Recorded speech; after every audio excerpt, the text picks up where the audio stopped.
How are you all? I hope you are fine and safe in your houses during this lockdown period. So, this is our first introductory class on the subject mathematics, in which we are going to discuss about the chapter rational numbers. हम आज जो chapter शुरू करने जा रहे हैं उसका नाम है rational numbers. So let's see the points which were to be discussed, which were written on the right side of the board. So first we will be starting with the introduction. पहले हम introduction से start करेंगे जिसमें हम देखेंगे कि rational numbers क्या है, उसको जानेंगे, समझेंगे. उसके बाद हम next we will be discussing about the properties. उसके बाद हम एडिटिव एंड मल्टीप्लिकेटिव इन्वर्स के बारे में जानेंगे कि वो क्या होते हैं. उसके बाद हम देखेंगे कि रैशनल नंबर्स को हम नंबर लाइन में कैसे दिखा सकते हैं. How rational numbers can be shown on the number line. And at last we will be seeing that how the rational numbers can be appear between two rational numbers. So before इससे पहले कि मैं अपना class से start करूं, मैं आपको तो ये पता ही होगा कि हम नंबर्स से घिरे हुए हैं. हमारे आसपास हर जगह नंबर्स रहते हैं.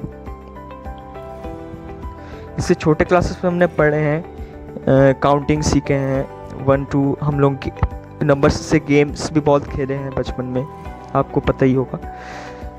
एंड जैसे जैसे हम बड़े होते गए हमने मैथमेटिकल ऑपरेशंस के बारे में सीखा, जैसे कि addition, subtraction, multiplication and division.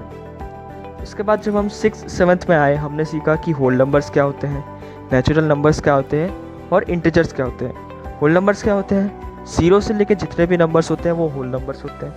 Natural numbers क्या होते हैं? 1 से लेके जितने भी नंबर्स हैं वो नेचुरल नंबर्स होते हैं. इंटीजर्स क्या होते हैं? इंटीजर्स पॉजिटिव भी हो सकते हैं एंड नेगेटिव भी हो सकते हैं. तो अब रेशनल नंबर्स क्या है, इसका सिंपल डेफिनेशन ये है कि the numbers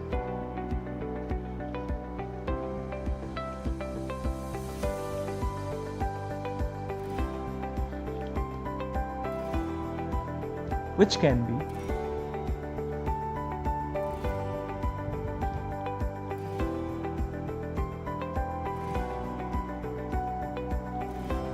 expressed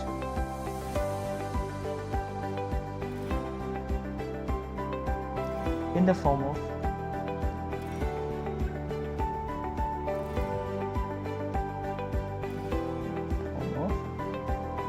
P upon Q. So what I have written, the numbers which can be expressed in the form of P upon Q. तो P upon Q क्या है? एक फ्रैक्शन है. आप ये भी बोल सकते हो कि P upon Q एक फ्रैक्शन है. So number which can be expressed in the form of fraction is also a rational number. Let's suppose करो ये नंबर है 2 upon 5. So the 2 upon 5 is a rational number क्योंकि ये P upon Q form में है. What is P? It is the numerator. And what is 5? This is the denominator. So the numbers which can be expressed in the form of P upon Q is a rational number. So अब देखो कि -2 upon 5 कैसे हम rational number बोल सकते हैं? Yes, it is also a rational number क्योंकि rational numbers positive भी हो सकते हैं एंड नेगेटिव भी हो सकते हैं.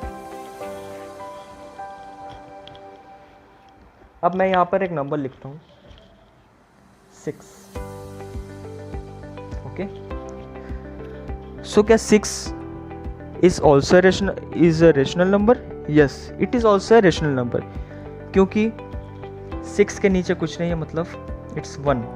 आपने ये पिछले क्लासेस में जरूर पढ़ा होगा कि किसी नंबर के नीचे कुछ नहीं है मतलब वो 1 से डिविजिबल है. तो अब ये P अपॉन Q फॉर्म में आ गया तो it is also a rational number. Okay, हमें रेशनल नंबर्स को डिफाइन करते समय ये हमेशा ध्यान रखना पड़ेगा कि Q should not be equals to 0. Denominators जो होता है P अपॉन Q फॉर्म में जो Q होता है वो कभी भी 0 के इक्वल नहीं होगा. क्यों? बताता हूँ.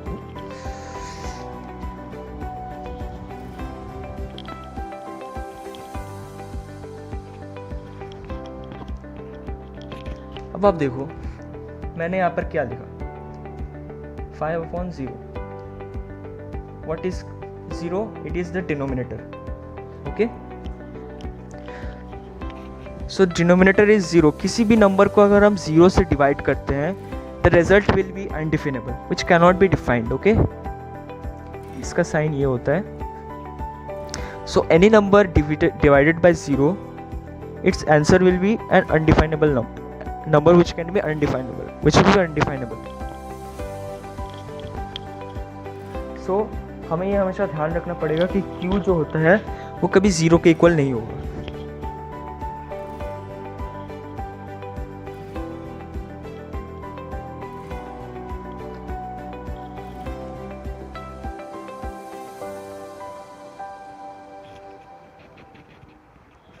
So हमने अब तक क्या पढ़ा? हमने अब तक पढ़ा कि रेशनल नंबर्स का इंट्रोडक्शन, कि रेशनल नंबर्स क्या है. रेशनल नंबर्स क्या है? Numbers which can be expressed in the form of P upon Q, where Q should never be equals to 0. Okay. The rational numbers can be positive and can be negative. Positive भी हो सकते हैं और negative भी हो सकते हैं. So this is complete. Now we will move on to the properties of rational numbers.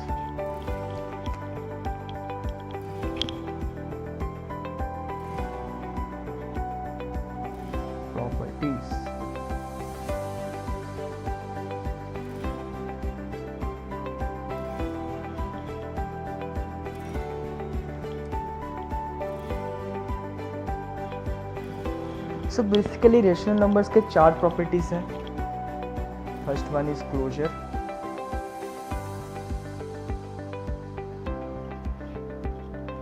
Closure property.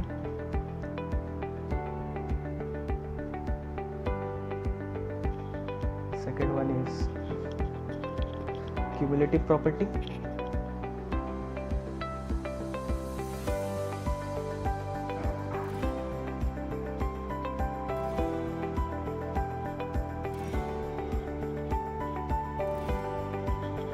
Third one is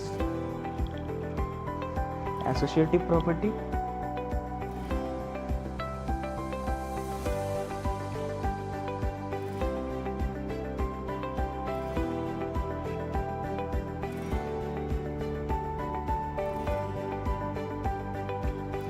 And the last one is distributive property.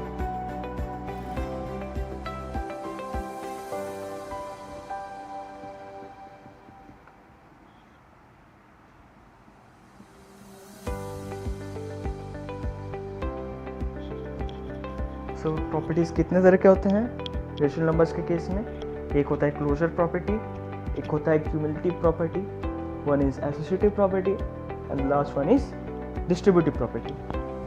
सो हम एक एक करके हर प्रॉपर्टीज में देखेंगे कि रेशनल नंबर्स के जो रिजल्ट होते हैं वो रेशनल नंबर होता है कि नहीं.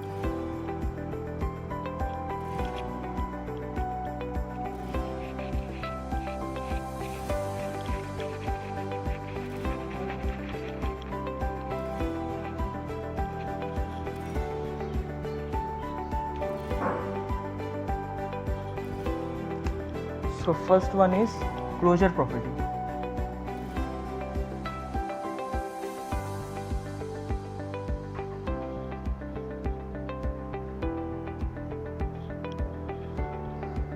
So अब हम देखेंगे कि क्लोजर प्रॉपर्टी में हमारे मैथ्स के ऑपरेशंस कितने हैं? Add, subtract, multiply and divide.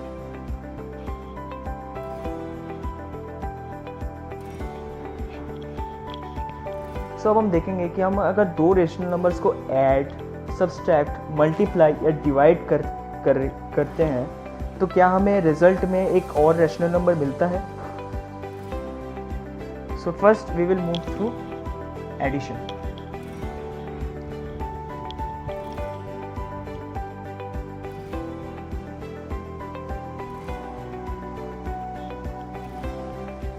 So let's suppose A upon B plus C upon D is equals to a rational number.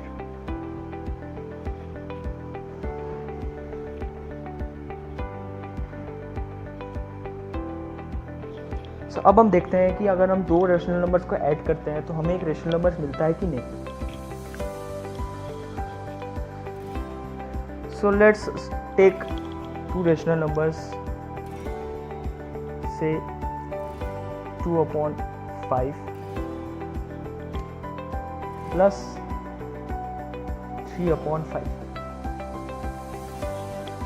So मैंने इधर 5 इसलिए लिया है ताकि हमें कैलकुलेशन करने में थोड़ा आसानी हो. आप चाहे तो दूसरे नंबर्स डिनोमिनेटर में भी ले सकते हैं, कोई प्रॉब्लम नहीं है. So अब देखिए 2/5 is a fraction also and 3/5 is also a fraction. So अगर हम दोनों को ऐड करते हैं, denominator is will be same. तो 2/3 is 5. 5/5 means 1. So it is a rational number.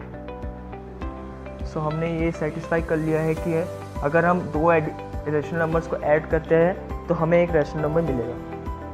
Okay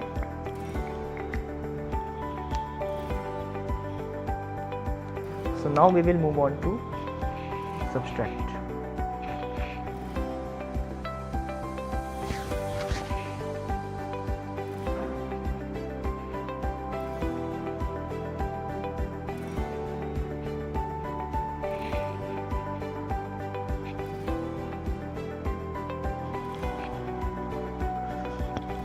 अब हम देखेंगे कि अगर हम दो रेशनल नंबर्स को सब्सट्रैक्ट करते हैं तो क्या रिजल्ट में हमें एक रेशनल नंबर मिलता है. सो सेम एग्जांपल लेते हैं. a upon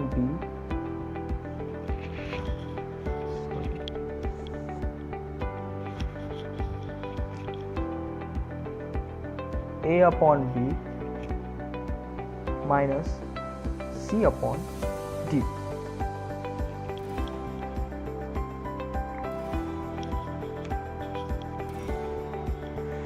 लेट्स सपोज कोई नंबर लेते हैं जैसे कि 5/8 minus 3/8. 5/8 is also in fraction, 3/8 is also in fraction. हमने पहले भी देखा था ये. सो अगर हम तो हमारा यहाँ डिनोमिनेटर सेम रहेगा. 5 - 3 2. सो हमने क्या देखा कि अगर हम दो रेशनल नंबर्स को सब्सट्रैक्ट करते हैं तो हमें रिजल्ट में एक और रेशनल नंबर मिलता है.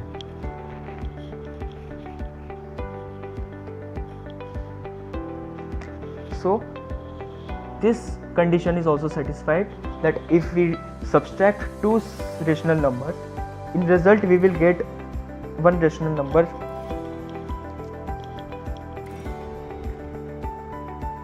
Okay.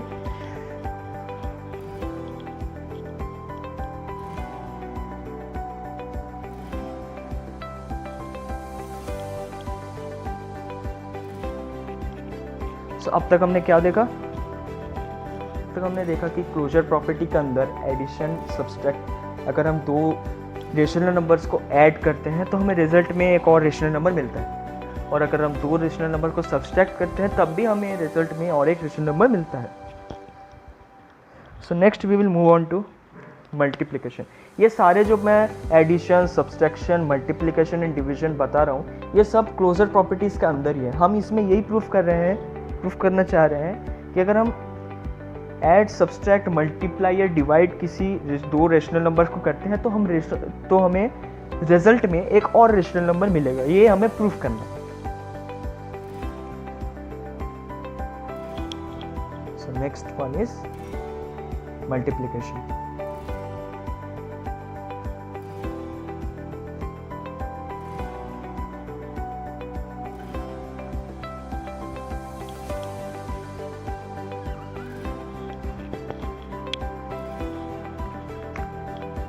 Same a upon b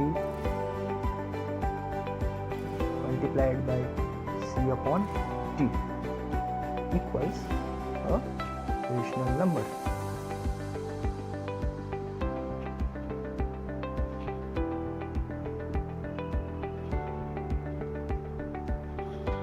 okay, तो हम इसमें अब ये देखेंगे, पिछले वाले में हमने क्या देखा कि अगर हम दो रेशनल नंबर्स को ऐड करते हैं तो हमें रिजल्ट में एक और रेशनल नंबर मिलता है। हमने ये भी देखा कि अगर हम दो रेशनल नंबर्स को सब्सट्रैक्ट करते हैं तो हमें और एक रेशनल नंबर मिलता है। अब हम देखेंगे कि अगर हम दो रेशनल नंबर्स को मल्टीप्लाई करते हैं तब भी क्या हमें एक रेशनल नंबर मिलता है। लेट्स सपोज कोई नंबर लेते हैं, फ्रैक्शन लेते हैं 3/6 मल्टीप्लाइड बाई 4/6।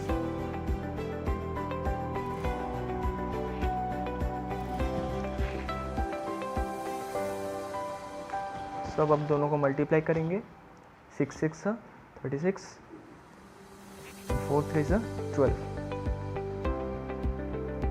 ओके,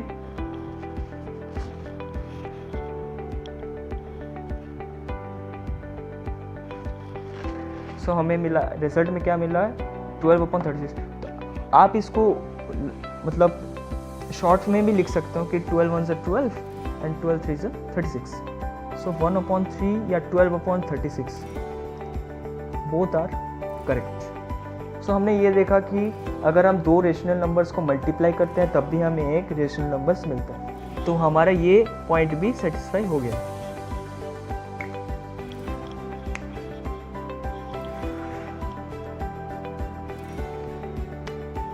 अब हम देखेंगे कि अगर हम दो रेशनल नंबर्स को अगर डिवाइड करते हैं तब भी क्या हमें एक रेशनल नंबर मिलता है।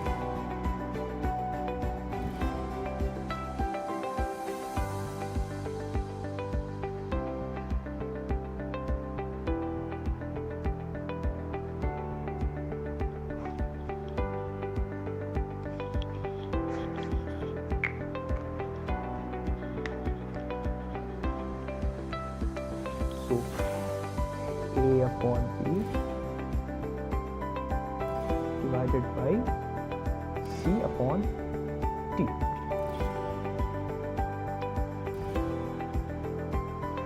इसमें हमें एक चीज़ ध्यान रखना पड़ेगा, जब हम क्लोजर प्रॉपर्टी में दो रेशनल नंबर्स को डिवाइड कर रहे हैं, हमें ये हमेशा ध्यान रखना पड़ेगा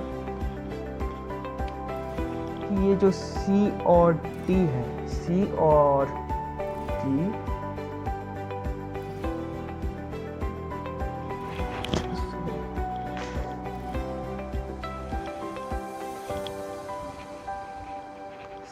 और D should never be equals to 0। Okay, हम जब क्लोजर प्रॉपर्टी में दो रेशनल नंबर्स को डिवाइड करेंगे तो हमें ही हमेशा ध्यान रखना पड़ेगा कि C और D should never be equal to 0। मतलब ये जो इक्वेशन है ये कभी 0 नहीं होगा। ओके,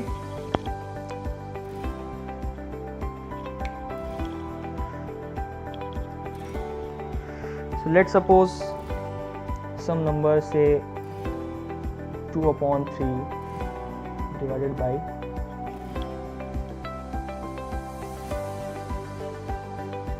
6/4।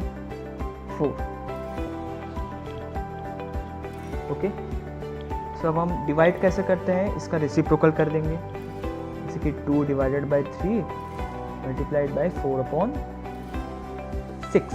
ये आपने पिछले क्लासेस में ज़रूर पढ़ा होगा। सो ये इसको हम शॉर्ट फॉर्म में भी कर सकते हैं या फिर ऐसे भी कर सकते हैं कि 4 2 8 and 6 3 18। So it is also a rational number. So हमने ये देखा कि अब अगर हम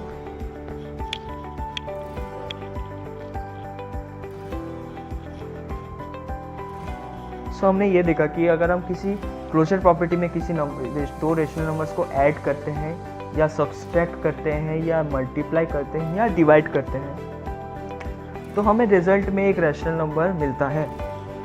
सो हमारे ये कंडीशन भी सेटिस्फाई हो गया। So our first property is complete. Now let's move on to the second property.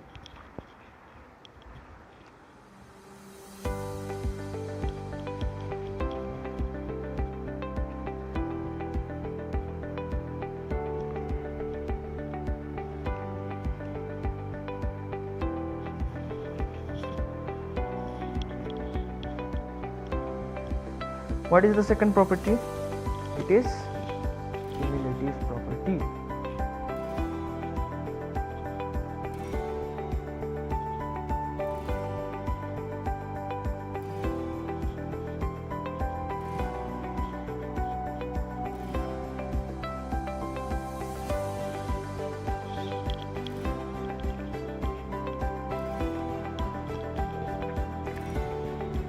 अब हम क्यूमुलेटिव प्रॉपर्टी में देखेंगे कि अगर हम किसी दो रेशनल नंबर्स को ऐड, सब्सट्रैक्ट, मल्टीप्लाई या डिवाइड जब करते हैं तो क्या हमें रिजल्ट में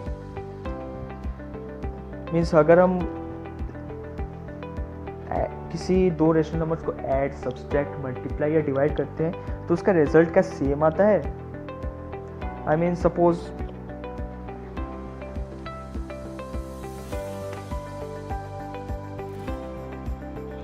मैं एक एग्जांपल देता हूँ। अगर हम 4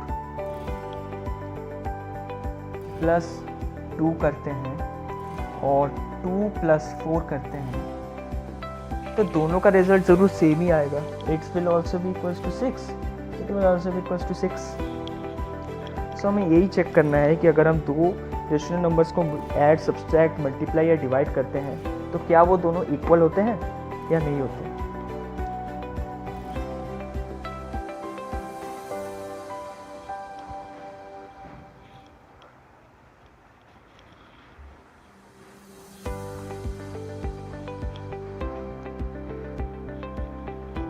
So first we will move on with addition.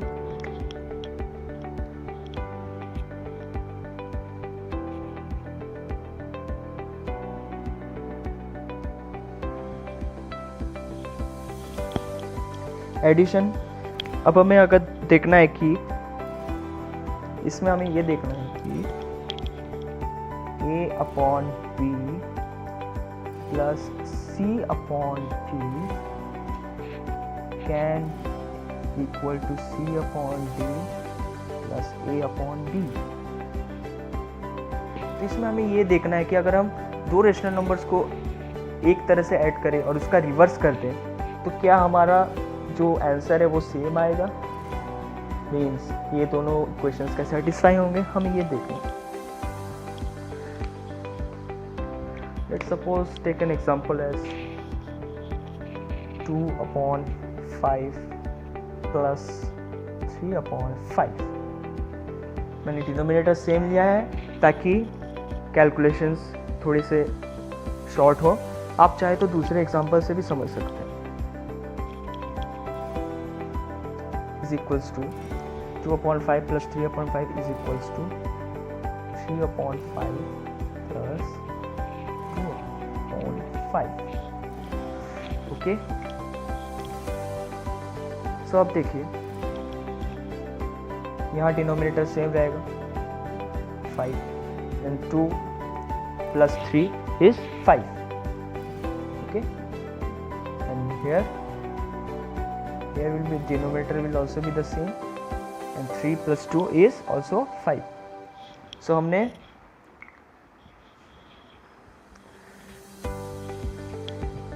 तो एडिशन अगर हम दो रेशनल नंबर्स को ऐड करते हैं और उसका अगर रिवर्स भी अगर ऐड करते हैं तो रिजल्ट में हमें जो रेशनल नंबर्स हैं वो सेम होंगे.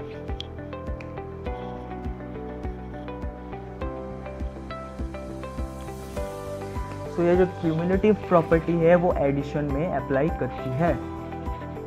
हमने ये अब तक देखा.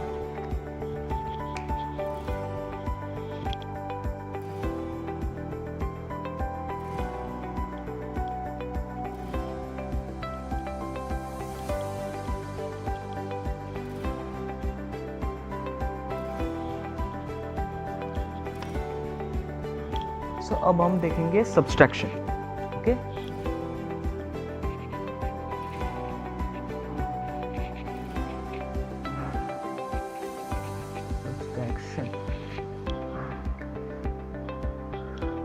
So, अब यहाँ देखिए सपोज करते हैं कि a upon b minus c upon d is equals to C upon t minus A upon b. तो अब हमें देखना है कि ये जो इक्वेशन है A upon B is equals to C upon minus C upon D, वो क्या सी अपॉन डी माइनस ए अपॉन बी के इक्वल है, हमें ये चेक करना है। So let's take an example, say 3 upon 8 minus 2 upon 8 is equals to 2 upon 8 minus 3 upon 8। सो आप देख सकते हैं कि यहाँ 3 upon 8, 2 upon 8 और इसका रिवर्स 2 upon 8 माइनस 3 upon 8। सो अब यहाँ डिनोमिनेटर सेम रहेगा 8, so 3 minus 2 1 and here denominator will be same, 2 minus 3 is minus 1। So 1 by 8 and minus 1 8 क्या same है? No, it's not the same। So हमने क्या देखा कि अगर हम क्यूमुलेटिव प्रॉपर्टी में दो रेशनल नंबर्स को सब्सट्रैक्ट करते हैं और उसका रिवर्स सब्सट्रैक्ट करते हैं तो हमारा जो रिजल्ट आता है वो सेम नहीं होता है। So ये क्यूमुलेटिव प्रॉपर्टी सब्सट्रैक्शन में अप्लाई नहीं करती है।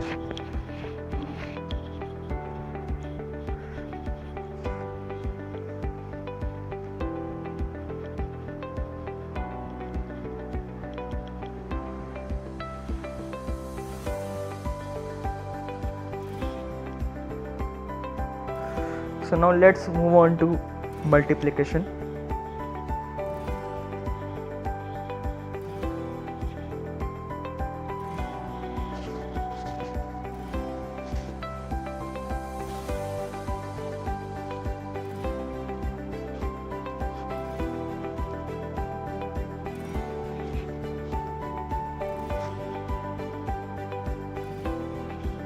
तो अब हमें इधर यहाँ देखना है कि अगर हम दो रेशनल नंबर जैसे कि a upon b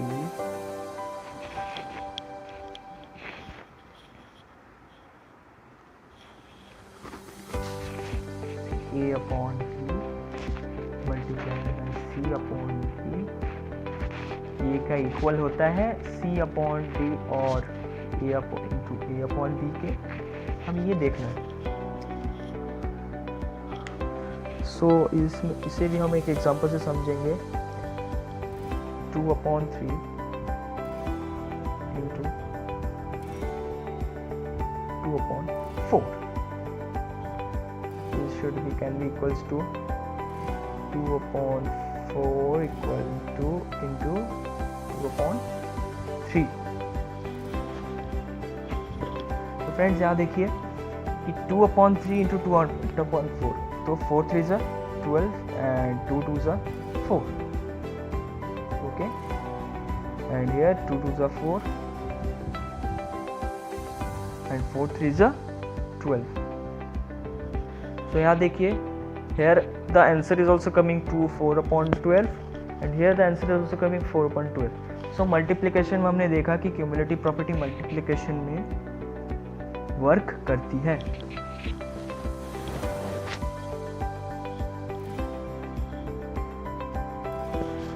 So now let's move on to division।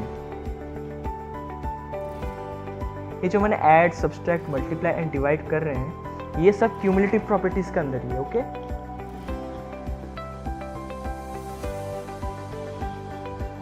Now let's see if we divide two rational numbers, the answer can the answer will be a rational number or not।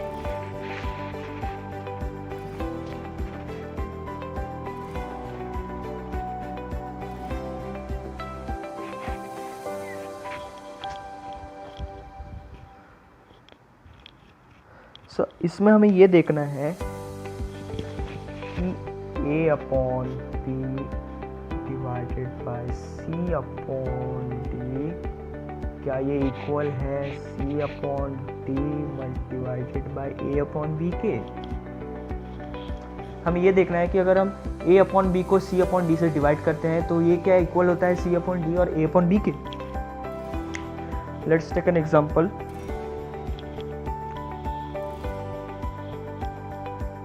6 upon 4 divided by 2 upon 3 equals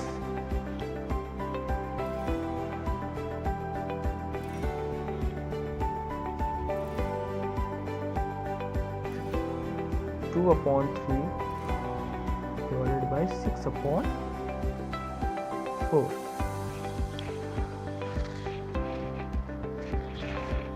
सब हम इसको कैसे divide करेंगे, 6 upon 4 और 2 upon 3 इसका reciprocal हो जाएगा, मतलब 6 अपॉन 4 मल्टीप्लाइड बाई 3 अपॉन 2। आप दो फ्रैक्शंस को कैसे डिवाइड करते हैं आपको ये पता होगा कि हम इसका रेसिप्रोकल कर देंगे। So what we get here,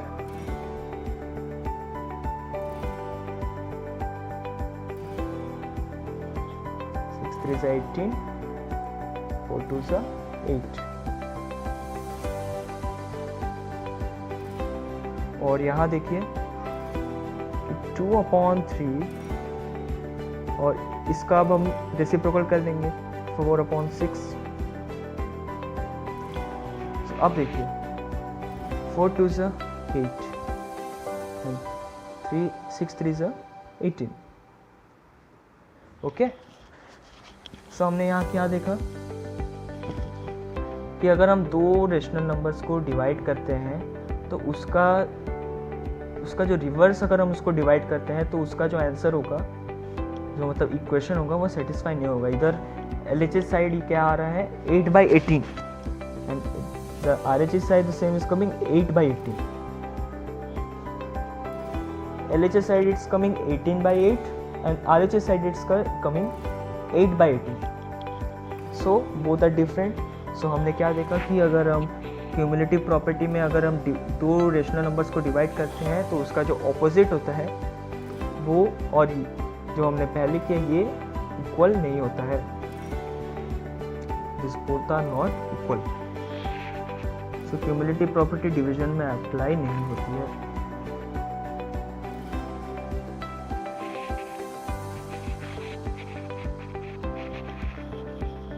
सो अब हमने अब तक क्या देखा, हमने अब तक दो प्रॉपर्टीज़ पढ़े।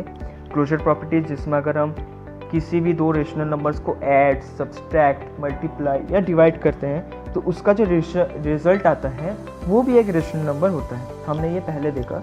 उसके बाद हमने देखा कि ये क्यूमुलेटिव प्रॉपर्टी में अगर हम दो रेशनल नंबर्स को ऐड, सब्सट्रैक्ट, मल्टीप्लाई या डिवाइड करते हैं तो सिर्फ एडिशन एंड मल्टीप्लिकेशन में ही ये क्यूमुलेटिव प्रॉपर्टी अप्लाई होती है, सब्सट्रैक्शन एंड डिवीजन में नहीं। ये हमने एग्जांपल से देखा।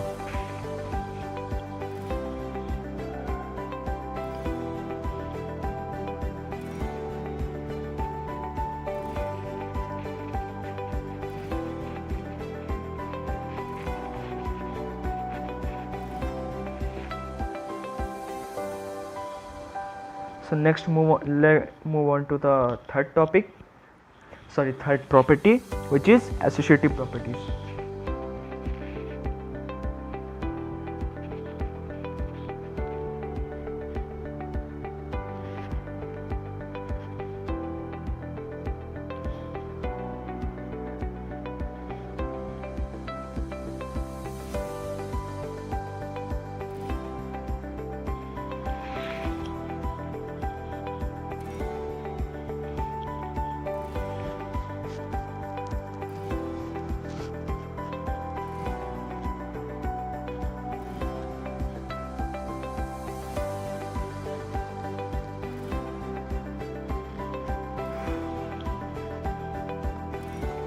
अब एसोसिएटिव प्रॉपर्टी में क्या होता है,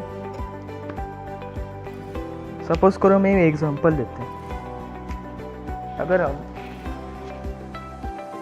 4 + 2 + 3 अगर हम इन दोनों को ऐड करके फिर अगर 3 से मल्टीप्लाई करते हैं, फिर अगर 3 से ऐड करते हैं, या फिर अगर हम 4 + 2 प्लस 3। अगर हम इन दोनों को ऐड करते हैं और फिर इसको हम 4 से ऐड करते हैं तो क्या दोनों का आंसर सेम होगा?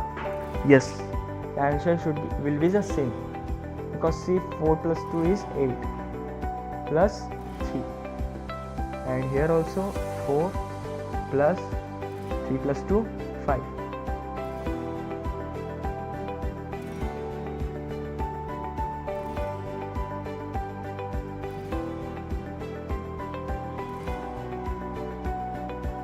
So it will be 6 plus 3 and 4 plus 5. So answer will be 9 equals to 9. So हमने क्या देखा कि अगर हम फर्स्ट 2 नंबर्स को ऐड करके फिर अगर हम थर्ड नंबर से ऐड करते हैं, या फिर अगर हम फर्स्ट नंबर को सेकंड और थर्ड नंबर को ऐड करने के बाद अगर हम फर्स्ट नंबर से ऐड करते हैं, दोनों का आंसर सेम आता है। तो हमें एसोसिएटिव प्रॉपर्टी में यही देखना है कि अगर हम 2 नंबर्स को ऐड, सब्सट्रैक्ट, मल्टीप्लाई या डिवाइड करने के बाद उसी को अगर हम थर्ड नंबर से अगर हम जो भी ऐड, मल्टीप्लाई या डिवाइड करते हैं, क्या उसका आंसर सेम आता है? अगर हम 4 को मतलब दूसरे किसी रेशनल नंबर को ऐड करते हैं नेक्स्ट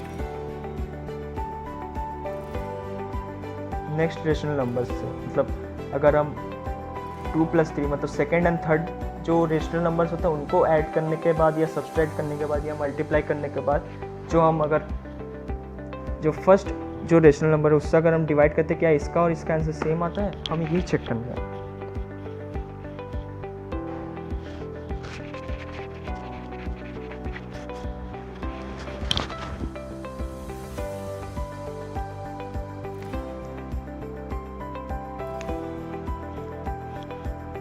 सो इसका मैं अभी एग्जांपल नहीं दे रहा हूँ, मैं आपको डायरेक्टली बता रहा हूँ। आप घर में इसको एग्जांपल से समझने की कोशिश करिएगा, okay? Because the video might be too lengthy.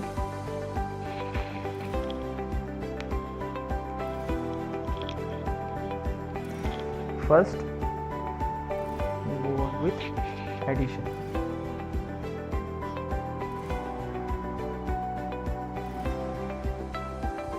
Addition में अगर हम a/b plus c/d whole added by e/f,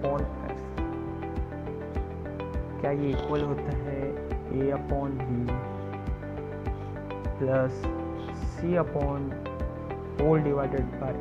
added by c/d plus e/f? तो क्या अगर हम a/b plus c/d whole added by e/f, क्या ये इक्वल होता है a/b whole added by c/d plus e/f? जी हाँ, ये भी। तो एसोसिएटिव प्रॉपर्टी एडिशन में सेटिस्फाई होती है। आप इसको चाहे तो एग्जांपल से समझ सकते हैं।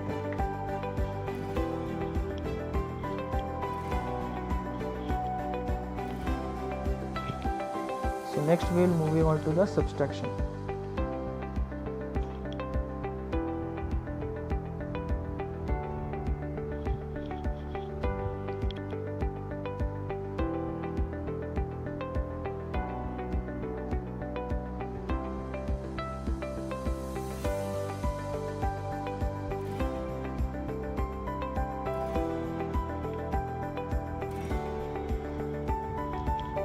तो अगर हम a/b जो भी रेशनल नंबर है प्लस विथ सब्सट्रैक्शन तो minus c/d whole subtracted by e/f, क्या इसका result a/b whole subtracted by c/d minus e/f होता है? नो, सब्सट्रैक्शन में ये चीज़ अप्लाई नहीं होती है। एसोसिएटिव प्रॉपर्टी की जो प्रॉपर्टी है वो सब्सट्रैक्शन में अप्लाई नहीं होती है। आप चाहे तो एग्जांपल से इसको समझ सकते हैं।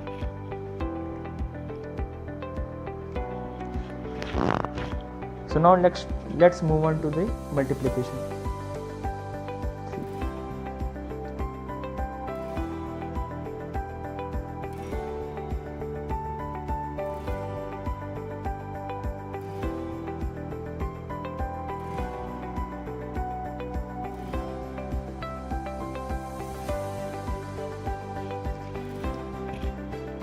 So यहाँ अगर हम दो rational numbers a upon b into c upon d क्या whole multiplied by e upon f, क्या ये इक्वल होता है a upon b whole multiplied by c upon d multiplied by e upon f। तो क्या ये एसोसिएटिव प्रॉपर्टी मल्टीप्लिकेशन में apply होती है? Yes, the property of the associative property also can be applied on multiplication. Okay, so multiplication में भी ये property apply होती है. So let's see whether it is also applied on division or not.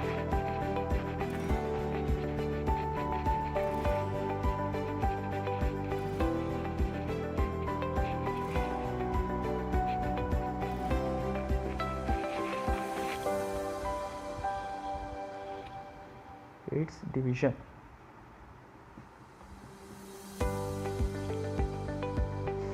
So अगर हम a upon b whole divided by c upon d, क्या ये equal होता है a upon b divided by c upon d whole divided by e upon f, क्या ये equal होता है a upon b divided by c upon d whole divided by c upon d divided by e upon f। तो क्या a upon b divided by c upon d whole divided by e upon f, क्या ये equal होता है a upon b whole divided by c divided by d divided by e upon f? So no, the associative property का जो rule है वो division में apply नहीं होता है. सो हमने अब तक एसोसिएटिव प्रॉपर्टीज में क्या देखा कि एसोसिएटिव प्रॉपर्टी एडिशन में अप्लाई होती है, सब्सट्रैक्शन में अप्लाई नहीं होती है, मल्टीप्लिकेशन में अप्लाई होती है एंड डिवीजन में अप्लाई नहीं होती है. आप चाहे तो इन सबको एग्जांपल्स से भी समझ सकते हैं. आप अपने भी एग्जांपल्स इसमें यूज करके अप्लाई करके समझ सकते हैं. So now let's move to the last property, which is